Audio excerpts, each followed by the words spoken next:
Hello, welcome to my channel drive with Shampa. আচ্ছা, আজকে আমি যে ভিডিওটা করতে চলেছি সেটা হয়তো একটু কন্ট্রোভার্সিয়াল টপিক হবে। ভিডিওটার টাইটেল দেখে আপনারা বুঝতে পেরেছেন যে ভিডিওটা আমি করব, তার টপিক হচ্ছে ড্রাইভিং স্কুলে আমাদের কি কি শেখানো হয় না বা কি কি ভুল শেখানো হয়, সেগুলোই আমি আজকে পরপর দেখাবো এবং সেগুলো কিভাবে আপনারা শুধরোবেন সেই প্রসেসগুলো দেখাবো প্রপারলি। তো এটা এই ভিডিওটা আমি যেহেতু অনেকগুলো টপিক রয়েছে এখানে, তো একসাথে করা সম্ভব নয়, আমি পরপর কতগুলো এপিসোড ওয়াইজ এটা করব। হ্যাঁ, তো সেই আজকে প্রথম এপিসোড, ফার্স্ট এপিসোড। তো এখানে আমি ডিসক্লেমার হিসেবে দুটো কথা আগে থেকে বলে দিচ্ছি।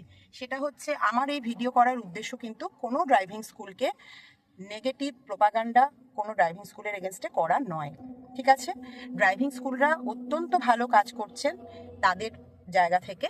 তারা একটা, যারা গাড়ি শিখতে চাইছেন তাদেরকে একটা প্রপার প্ল্যাটফর্ম দিচ্ছেন যাতে তারা প্র্যাকটিস করতে পারেন, মোটামুটি গাড়ির এবিসিডিগুলো জানতে পারেন, সহজেই লার্নার লাইসেন্স এবং ড্রাইভিং লাইসেন্স পেতে পারেন। হ্যাঁ, এই প্ল্যাটফর্মটা তারা তৈরি করে দিচ্ছে। তাদের কিছু লিমিটেশনস রয়েছে, যেমন কি আমি যেখান থেকে ড্রাইভিং শিখেছিলাম, যে ড্রাইভিং স্কুল থেকে, তো সেখানে যে নিয়মটা ছিল সেটা হচ্ছে 20 মিনিটস বা 4 কিলোমিটার একদিনে। তো দেখুন, 20 মিনিটস আর 4 কিলোমিটারের মধ্যে একজন নভিশকে ড্রাইভিংয়ের সব কিছু শেখানো কিন্তু সম্ভব নয়। মানে আপনি যদি 10টাও ক্লাস করেন তাহলেও সম্ভব নয়, কারণ সেখানে ইনস্ট্রাক্টর আপনাকে শুধু বেসিক জিনিসগুলোই বলবেন এবং তার মধ্যেও অনেক গ্যাপ থেকে যায়। সেটাও মানে একদম ইন ডিটেলস তারা বলতে পারেন না। এটার জন্য আমি তাদের দোষ দিচ্ছি না কোনোভাবেই। আমি আবারও বারবার বলছি, ড্রাইভিং স্কুলের এগেনস্টে নেগেটিভ প্রোপাগান্ডা করা আমার এই ভিডিওর উদ্দেশ্য নয়। যদি কোনো ড্রাইভিং স্কুলের ইনস্ট্রাক্টর বা কেউ যদি এই ভিডিওটা দেখেন, প্লিজ মনে করবেন না যে আমি ড্রাইভিং স্কুলদের এগেনস্টে কিছু বলতে যাচ্ছি। আমি শুধু নতুন ড্রাইভার যারা ড্রাইভিং স্কুল থেকে গাড়ি চালানো শিখেছেন অথচ নিজের গাড়ি নিয়ে যখন রিয়েল লাইফে ড্রাইভিং করতে বেরোচ্ছেন তখন কিছুই বুঝতে পারছেন না, মানে মেলাতে পারছেন না ড্রাইভিং স্কুলে শেখা জিনিসগুলোর সঙ্গে রিয়েল লাইফে ড্রাইভ করার যে কন্ডিশনগুলো চলে আসছে সেগুলোর সাথে ম্যাচ করতে পারছেন না, তাদের সুবিধের জন্য এই ভিডিওটা করছি। আরও একটা কথা, আমার কিন্তু কোনো দূর দূরান্ত ইচ্ছে নেই যে আমি নিজে কোনো ড্রাইভিং স্কুল করব কিংবা কোনো ট্রেনিং ইনস্টিটিউট এই টাইপের কিছু করব, যাতে করে আমি আগে থেকেই একটা ফিল্ড তৈরি করতে চাইছি যে ড্রাইভিং স্কুলরা ভুল শেখায়, আমি ঠিক শেখাবো, এরকমও নয়। ঠিক আছে, তো চলুন আমি আজকে 4টে পয়েন্ট বলবো যেটা ড্রাইভিং স্কুলে আপনাকে শেখানো হয় না হয়তো। এবারে এমনও হতে পারে যে আপনি যে ড্রাইভিং স্কুল থেকে শিখেছেন সেখানে হয়তো এগুলো বলা হয়েছে। যদি বলা হয় তাহলেও প্লিজ আমাকে জানাবেন কমেন্ট করে, আর যদি না বলা হয় সেটাও প্লিজ আমাকে জানাবেন কমেন্ট করে। কোনো ড্রাইভিং স্কুলের নাম নেওয়ার কোনো প্রয়োজন নেই, ঠিক আছে? শুধু জানাবেন যে শেখানো হয়েছিল কি হয়নি। তো চলুন ভিডিওটা শুরু করছি। আচ্ছা, তো আমি এখানে বলবো প্রথম জিনিসটা, প্রথম টপিকটা, অর্থাৎ গাড়িতে বসেই গাড়ি চালাবার আগে আপনাকে কি করতে হবে? আপনার ড্রাইভিং সিটটাকে অ্যাডজাস্ট করতে হবে। Most of the driving school কিন্তু আপনাকে সিট অ্যাডজাস্টমেন্টের প্রপার সায়েন্টিফিক মেথড দেখাবে না। ঠিক আছে, সিটের তলায় একটা লিভার থাকে, সেটা দিয়ে সিটটাকে সামনে বা পেছনে এরকম ভাবে স্লাইড করা যায় যাতে করে আপনার পা দুটো, এই 3টে যে পেডালস রয়েছে, ক্লাচ, ব্রেক এবং অ্যাক্সিলারেটর, এগুলোতে কমফোর্টেবলি আপনি ঠিকঠাকভাবে এগুলোকে অপারেট করতে পারেন। ঠিক আছে, এছাড়াও এই স্টিয়ারিং এর ওপরে ড্রাইভিং সিটটাকে এমনভাবে অ্যাডজাস্ট করতে হয় যাতে হাতটাকে স্ট্রেচ করে দিলে আপনার এই রিস্টটা স্টিয়ারিং এর ওপরে এসে থাকবে, এবং ড্রাইভার সিটের হাইটও অ্যাডজাস্ট করতে হয় যাতে করে আপনার উইন্ডশিল্ডের মোটামুটি মিডল পয়েন্টে আপনার আই লেভেল থাকে। তো এরকম আরও কতগুলো প্রসেস আছে, এই ব্যাক রেস্ট, হেড রেস্ট, এগুলোকেও কিন্তু সমস্ত হেলানো যায় কিংবা ওঠানো যায়। যদি এই সিট অ্যাডজাস্টমেন্ট নিয়ে আপনাদের আরও কিছু জানার থাকে, একদম প্রপার সায়েন্টিফিক মেথডে কি করে সিট অ্যাডজাস্ট করবেন যাতে করে লং ড্রাইভেও আপনি কোনোভাবে ক্লান্ত হবেন না, আপনার শরীরে কোথাও ব্যথা হবে না এবং আপনার রিয়াকশন টাইমও প্রপার থাকবে, আপনি মনোযোগ সহকারে ড্রাইভ করতে পারবেন, তাহলে আমাকে অবশ্যই কমেন্ট করে জানাবেন। আমি তাহলে এটার জন্য একটা ডেডিকেটেড ভিডিও আমার চ্যানেলে দিয়ে দেব যাতে করে প্রপারলি একদম সায়েন্টিফিক ওয়েতে আপনি ড্রাইভিং সিটটাকে অ্যাডজাস্ট করতে পারেন। ঠিক ঠিক আছে, এটা আপনাকে কোনো ড্রাইভিং স্কুল কিন্তু শেখাবে না আমার মনে হয়, কারণ আমি যেখান থেকে শিখেছি এবং আমার বেশ কিছু পরিচিত জনেরাও যেখান থেকে শিখেছে অন্যান্য ড্রাইভিং স্কুল, তারাও কিন্তু এই সিট অ্যাডজাস্টমেন্টের বিষয়ে বিশেষ কিছু বলেনি। আচ্ছা, তারপরেতে হচ্ছে কি স্টিয়ারিং। গাড়ির স্টিয়ারিংকেও কিন্তু আপ বা ডাউন করা যায়। এখানে একটা ক্ল্যাম্প থাকে, এটাকে আপনি এই স্টিয়ারিংটাকে নিচে নামিয়ে নিতে পারেন, কিংবা এটাকে আপনি স্টিয়ারিংটাকে ওপরে উঠিয়ে নিতে পারেন অ্যাকর্ডিং টু ইওর হাইট। ঠিক আছে, এটাও কিন্তু আমার মনে হয় না কোনো ড্রাইভিং স্কুল বলে। যদি আপনার ড্রাইভিং স্কুল বলে থাকে তাহলে খুবই ভালো, যদি না বলে থাকে তাহলে জেনে নিন এই স্টিয়ারিংটাকেও এইভাবে আপ ডাউন করা যায়। এটা হলো প্রথম স্টেপ। গাড়িতে বসে আগে আপনাকে এগুলোকে অ্যাডজাস্ট করতে হবে যাতে আপনি কমফোর্টেবলি ড্রাইভ করতে পারেন। এটা প্রথম পয়েন্ট। অবশ্যই কমেন্ট করে জানাবেন যে ড্রাইভিং স্কুল থেকে আপনি ড্রাইভিং শিখেছেন সেখানে এগুলো বলা হয়েছিল কিনা। বলুন, এবারে বলি নেক্সট স্টেপ, অর্থাৎ গাড়ি স্টার্ট করা। গাড়িতে আপনি কমফোর্টেবলি বসলেন, এবারে গাড়ি চালানো শুরু করার আগে আপনাকে গাড়িটাকে স্টার্ট করতে হবে। তো আপনার ড্রাইভিং স্কুল কি বলেছে কিভাবে গাড়ি প্রপারলি স্টার্ট করতে হয়? আপনি ভাববেন এটা আবার কি পয়েন্ট, গাড়ি স্টার্ট করা আবার কি ব্যাপার, চাবি ঘোরাবো করে গাড়ি স্টার্ট হয়ে যাবে? কিন্তু তা নয়। দেখুন কিরকম ভাবে প্রপারলি গাড়ি স্টার্ট করবেন। এই দেখুন, এখানে যে কি হোল আছে, এখানে আমি গাড়ির চাবি ইনসার্ট করলাম প্রথমে। ঠিক আছে, এবারে আমি প্রথমে ঘোরাবো এক ঘাট। এই যে,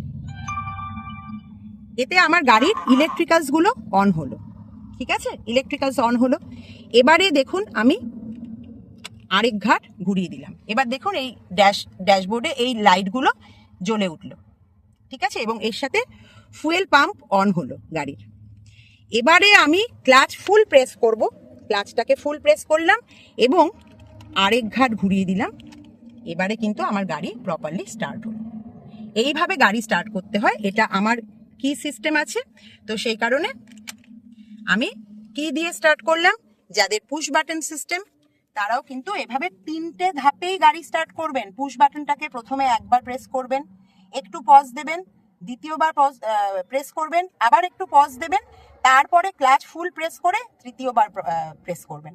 তাহলে গাড়ি আপনার প্রপারলি স্টার্ট হলো। একবারে চাবি ঢুকিয়ে ঘর করে স্টার্ট করে দেওয়াটা কিন্তু কোনো প্রসেস নয়, এতে করে কিন্তু আপনার ইঞ্জিনের ক্ষতি হচ্ছে। এবার যে নেক্সট টপিকটা বলবো সেটা হচ্ছে স্টিয়ারিং কিভাবে হোল্ড করতে হবে এবং স্টিয়ারিং কিভাবে মুভ করতে হবে। এটা আপনার ড্রাইভিং স্কুল আপনাকে শিখিয়েছিল কিনা সেটাও কিন্তু আমাকে কমেন্ট করে অবশ্যই জানাবেন। দেখুন, স্টিয়ারিং যখন আপনি ড্রাইভিং স্কুলে ইনস্ট্রাক্টরের পাশে বসে যখন আপনি গাড়ি চালান, আমি আপনি চালান বলছি, এটা বলাটাও ঠিক নয়, যাই হোক সেটা পরে এক্সপ্লেন করছি। যখন আপনি গাড়ি চালান তখন আপনি স্টিয়ারিংটা এইভাবে ধরেন এবং আপনার ইনস্ট্রাক্টর কিন্তু স্টিয়ারিং এর এই জায়গাটাকে ধরে রাখেন। উনি কিন্তু স্টিয়ারিংটাকে এরকম ভাবে ঘোরাতে থাকেন। আপনার হাতটা শুধু স্টিয়ারিং এর উপরে যে কোনো জায়গায় আপনি রাখেন। ইনস্ট্রাক্টর কি আপনাকে বলেন যে স্টিয়ারিং এর এক্স্যাক্ট পজিশন কি হওয়া উচিত? 9 আর 3 এই পজিশনে বিগিনারদের স্টিয়ারিং হোল্ড করে গাড়ি চালানো উচিত। আর স্টিয়ারিং যখন কাটাতে হবে, মুভ করতে হবে, তখন কিভাবে করা উচিত সেটা কি আপনার ইনস্ট্রাক্টর জানিয়েছিলেন? সেটা হচ্ছে পুশ অ্যান্ড পুল মেথড। এইভাবে পুশ, এইভাবে পুল। ঠিক আছে, এইভাবে পুশ, এইভাবে পুল। এইভাবে স্টিয়ারিংটাকে কিন্তু প্রপারলি আপনাকে কাটাতে হবে। এগুলো কিন্তু ড্রাইভিং স্কুলে মনে হয় না আপনাদের কাউকে শিখিয়েছিল বলে, কারণ আমার ড্রাইভিং স্কুলে অন্তত আমাকে শেখায়নি। আপনার ড্রাইভিং স্কুল শিখিয়েছে কিনা অবশ্যই জানাবেন। আচ্ছা, এবারে বলছি একটা খুব ইন্টারেস্টিং জিনিস, সেটা হচ্ছে খেয়াল করেছেন কি ড্রাইভিং স্কুলে যারা গাড়ি চালানো শিখেছেন, যে যখন আপনি গাড়ি চালাচ্ছেন তো তখন কিন্তু মিরারগুলো আপনার দিকে সেট করা নেই। মিররগুলো দিয়ে আপনি কিছুই সেরকম ভাবে দেখতে পাচ্ছেন না, রাস্তাঘাট, পেছনের ভিউ কিছুই পাচ্ছেন না দেখতে, কারণ মিররগুলো সেট করা রয়েছে আপনার ইনস্ট্রাক্টরের চোখের অ্যাঙ্গেলে। কারণ উনি অ্যাকচুয়ালি গাড়িটা কিন্তু চালাচ্ছেন, এটা আমি পরে এক্সপ্লেন করছি কি ব্যাপার। তো যাই হোক, এই মিরর অ্যাডজাস্ট করাটা কিন্তু ভীষণ ইম্পর্টেন্ট গাড়ি চালাবার জন্য। ড্রাইভারের কিন্তু 4টে চোখ থাকে, দুটো চোখ সামনে আর বাকি দুটো চোখ এই দুটো ওআরভিএম এবং গাড়ির মাঝখানের আইআরভিএম। এটা না করলে কিন্তু একদম অ্যাক্সিডেন্ট, একদম মানে কি বলবো, অবধারিত। তো মিরর প্রপারলি কিভাবে সেট করতে হয় সেটার জন্য একটা ভিডিও অলরেডি আমার চ্যানেলে রয়েছে, আমি এখানে আই বাটনে দিয়ে দিচ্ছি, সেটা দেখে নেবেন যদি না দেখে থাকেন। আমি এখানেও ছোট্ট করে একটু আপনাদেরকে দেখিয়ে দিচ্ছি। দেখুন, এই যে ডান দিকের ওআরভিএমটা, এইটাকে এমন ভাবে আপনি সেট করবেন যাতে এই যে দেখতে পাচ্ছেন, এই যে দেখুন আপনার গাড়ির ফ্রন্ট ডোর হ্যান্ডেল এই মিরারটার একদম এই ভেতরের দিকের কর্নারে এইভাবে অ্যাডজাস্ট হবে। বাঁদিকের ওয়ারভিএমটাকেও ঠিক এইভাবেই আপনি সেট করবেন। এই যে আমি অলরেডি সেট করে রেখেছি, আপনারা দেখতে পাচ্ছেন কিনা, এই যে দেখুন এইভাবে সেট করবেন। দাঁড়ান অ্যাঙ্গেলটা করে দেখাই। এইভাবে রাখবেন যাতে করে ওই যে দেখতে পাচ্ছেন বাঁদিকের এই যে ফ্রন্ট ডোর হ্যান্ডেল, এটা একদম এই মিরারটার এই ভেতরের দিকের আপনার ইয়েতে এসে কর্নারে এসে ফিট করবে।